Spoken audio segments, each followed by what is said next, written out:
It was a wonderful opportunity for us, and Cameroonians were very happy to receive the Holy Father and to hear his message. The Holy Father came here with a very strong message for Cameroon and for Cameroonians. And you could see from the speeches and the messages that he passed across that he came here determined to give us part of the social teaching of the church. And we heard it. We are very, very excited. We are very happy that the visit has gone the way it has gone, and that everywhere populations came out in their numbers, and yet no incident was recorded. And above all, we discovered that in all the three places, there was no rain. The weather was beautiful. So it was a sign to us that God himself blessed the visit with the success that we are claiming now. One of the places the Pope visited was Bamenda. You're the Bishop of Bamenda. Can you talk a little bit about the importance of that visit from the Pope and the message he left behind of peace and of unity? A very important message for us, because I keep saying to people that no one can adequately understand what we have gone through in Bamenda except you live in Bamenda. And therefore, people read things on social media, people hear stories, but those of us who live there, we are living permanently in trauma. And Bamenda, for about 8 years, had been more or less abandoned. Our airport was not working, roads were broken, water was not flowing. But to get the Pope coming and all these things start happening again, is a very big thing for us. So you could see for yourself, those of you who are in Bamenda, how joyful the population of Bamenda was. We have not seen that for a long time. And so for us, it was a big, big blessing that the Pope had to come to Bamenda at the time that he came, and the people were all very joyful. It was a big occasion for us. Another key part of the Pope's message here was young people, and he encouraged them not to give up on their country, to have hope in the future. Can you talk a bit about that?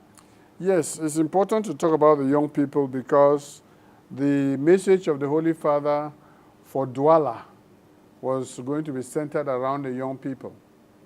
And you discover that one of the biggest problems we have with our youth is that of unemployment. Many of the youths come out with very good degrees, but they don't have work. And secondly, it is also the problem of immigration. They come, they don't have work, then they start only thinking of going abroad. And then they start using all kinds of methods, trying to trek through the Sahara Desert, trying to hide inside the wheel compartment of planes, do every kind of odd thing to go out. And so the message of the Holy Father was very timely, both to the youth and to the authorities of the state, for us to try to look at the youth and invest in them as the hope of the future of every country. So that message was very strong and also very timely. The Pope also appealed to those in positions of power, and he told them not to forget about their duty of responsibility towards the poorer and the less fortunate. Can you talk a bit about the significance of that? Yes, you see, one of the big problems many developing countries have is how to distribute the national cake. And therefore, the common good is something which is of capital importance to every developing nation. And therefore, if a small group of people begin to eat the national cake alone or take it to themselves, then you discover that they are brewing trouble for the whole country. And therefore, this aspect of the young people and of the social works that the church does and creating employment for our young people, that is something very, very important. And above all, taking the common good into consideration as our basic line of action. What is it that is good for all Cameroonians? Not what is it that is good for my tribe or for my friends. So that is a very important message and a very timely message also that came to us. And so we've all heard the Pope's message, the very strong words he had. I'm wondering, what do you think needs to happen so that those words bear fruit, so that the message is put into action? And what are maybe some of the obstacles that could prevent that from happening? You see, when the Pope comes to a place, it is an event. But really, that event is not as important as the aftermath of the event. And therefore, the Pope has come and gone. He has given speeches and messages. We have all clapped, we are all happy. What next? That question, what next, is very important for all of us.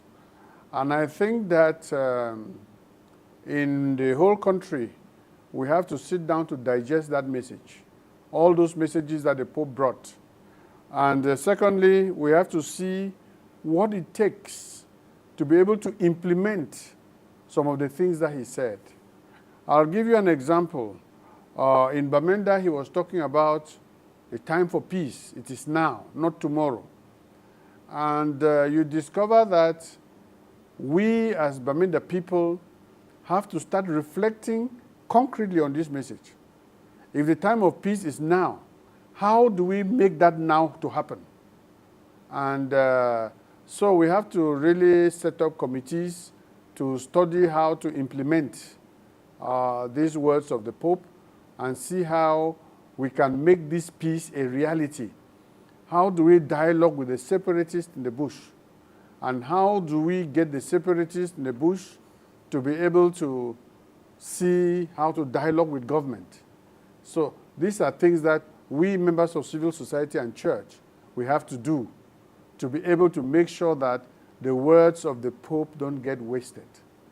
I was even talking the other day to one of the priests of Bamenda, and I was saying that we have to create a catechism of peace of Leo the 14th to the Bamenda people. So we have to get our Office of Catechetics to sit down and work on this message of the Holy Father and make it into a catechism so that small children can learn, older people can learn, the society in general can pick up this catechism and see what the Pope said to us and what line of action we can take. So for us, the going of the Pope is the beginning of the implementation of what he said here. Do you have hope that, that the visit can bring that fruit? It is not hope that I have.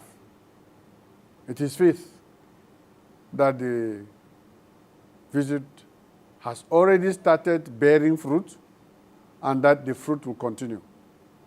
For 8 years, the airport of Bamenda has been closed. I flew in the Pope's plane to Bamenda. That's the first time I've flown in a plane to Bamenda. The airport has been closed for 8 years, so nobody was using the airport. Suddenly, the airport is open with sophisticated equipment, is functioning again. That is a miracle.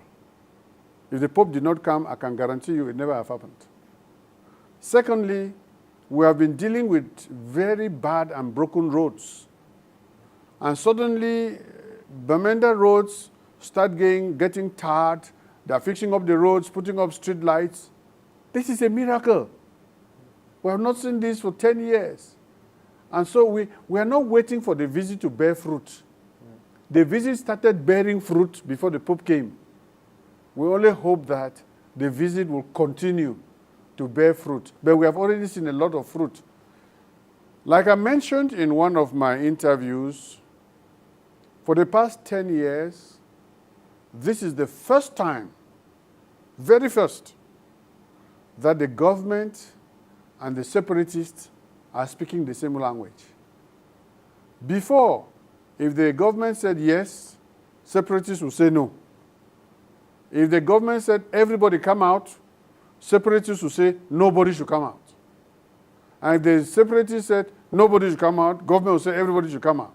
So it has been like a game But with the coming of the Pope, the government was saying that everybody come out, everybody receive the Pope. The separatists were also saying, we say the same thing. Everybody come out, everybody welcome the Pope. This is another big miracle. We have not seen this for 10 years. And so the Pope's person comes through to us as the strongest unifying factor of those who are in conflict. Because both sides respect him, both sides are coming out to receive him, and both sides are ready to listen to his message. This is a miracle.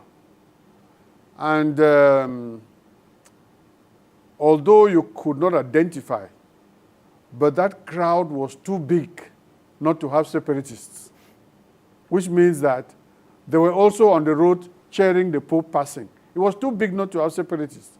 And this is all a big miracle for us. So while we are hoping that we can get to durable and lasting peace, I think that the Pope's coming already has brought us tremendous blessing, and we have already started seeing the signs of peace.